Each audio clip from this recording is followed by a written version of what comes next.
Dominic ആരൻ സംവിധാനം ചെയ്ത് കല്യാണി പ്രിയദർശൻ, നസ്രീൻ എന്നിവർ പ്രധാന വേഷത്തിലെത്തിയ ലോക തിയേറ്ററിൽ തരംഗമായിക്കൊണ്ടിരിക്കുകയാണ്. ദുൽഖർ സൽമാൻ നിർമ്മിച്ച ചിത്രം ഈ സൗത്ത് ഇന്ത്യയിൽ ഏറ്റവുമധികം ബോക്സ് ഓഫീസ് വിജയം നേടിയ സ്ത്രീ കേന്ദ്രീകൃത സിനിമയായി മാറിക്കഴിഞ്ഞു. ഒപ്പം മോഹൻലാലിന്റെ ഹൃദയപൂർവ്വം എന്ന സിനിമയെ പോലും പിന്നിലാക്കി. ഈ ഓണക്കാലത്ത് ഏറ്റവും വലിയ ഹിറ്റും. എന്നാൽ ഏറ്റവും പുതിയ റിപ്പോർട്ടുകൾ അനുസരിച്ച് ലോകയിലെ നായിക കഥാപാത്രമായി ചന്ദ്രയായി അഭിനയിക്കാൻ സംവിധായകൻ ഡൊമിനിക് എറിനും പ്രൊഡ്യൂസറായ ദുൽഖർ സൽമാനും ആദ്യം പരിഗണിച്ചത് കല്യാണി പ്രിയദർശനെ അല്ല എന്നാണ് അറിയാൻ കഴിയുന്നത്.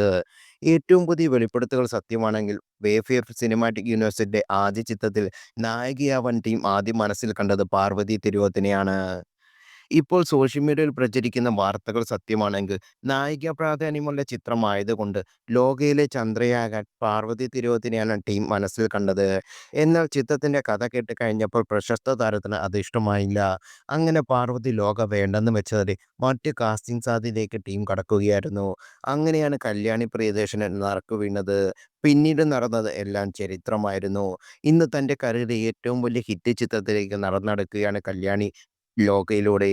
എന്നാൽ ഉർവശി ക്ഷാമം ഉപകാരമായി എന്ന് തോന്നലാണ് ഈ റിപ്പോർട്ടുകൾ പുറത്തു വന്നപ്പോൾ മുതൽ സോഷ്യൽ മീഡിയ പ്രേക്ഷകർക്ക്. ചന്ദ്ര എന്ന സൂപ്പർ ഹീറോയെ മറ്റൊരാളെ സങ്കല്പിക്കാൻ കഴിയാത്ത വിധം കല്യാണി പ്രിയദർശൻ ആ റോൾ ഗംഭീരമാക്കി എന്ന അഭിപ്രായമാണ് സിനിമാ പ്രേമികൾക്ക്. മാത്രമല്ല പാർവതി വളരെ നല്ലൊരു നടിയാണെങ്കിലും ആക്ഷൻ പ്രാധാന്യമുള്ള വേഷത്തിൽ എത്രത്തോളം നടി ചേരും എന്ന കാര്യത്തിലും എല്ലാവർക്കും സംശയമുണ്ട്. ഉയരെ താരത്തിന് ഏറ്റവും ചേരുന്ന ഇൻറ്റൻസെൻ്റ് വേഷമാണെന്നും ലോക യൂണിവേഴ്സിൽ ചന്ദ്രയെ പാർവതിയെ സങ്കല്പിക്കാൻ ബുദ്ധിമുട്ടാണെന്നും പ്രേക്ഷകരടക്കം എല്ലാവരും പറയുന്നു.